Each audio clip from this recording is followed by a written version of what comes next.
জানেন তো, ছোটবেলা থেকেই একটা কথা শুনে এসেছি, এই পৃথিবীতে কিছুদিনের বাহাদুরি, স্থায়ী বাড়ি কারো নাই। প্রতিটা মেয়েরই তো অনেক স্বপ্ন থাকে, নিজের একটা বাড়ি হোক। আমারও একই স্বপ্ন।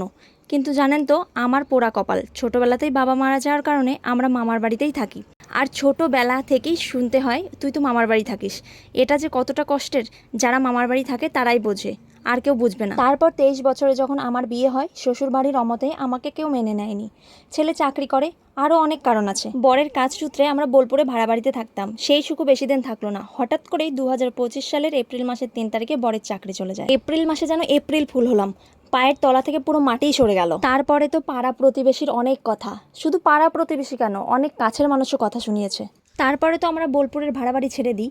তার কিছুদিন পরই বরমশাইয়ের চাকরি আবার এক্সটেনশন হয়, আর আমরা মায়ের কাছে আসি, মানে মামার বাড়িতে থাকতাম সেখানে আবার আসি। সেখান থেকে এখন বরমশাই যাতায়াত করে, একটু সুবিধা হয় আর বাড়ি ভাড়াটাও একটু সেভ হয়। কিন্তু জানেন তো, এখনো পর্যন্ত না আমি নিজের বাড়ির সুখ পেলাম, না শ্বশুর বাড়ির। সবাই শুধু আমাকে তাচ্ছিল্যই করে গেল। এবার আসি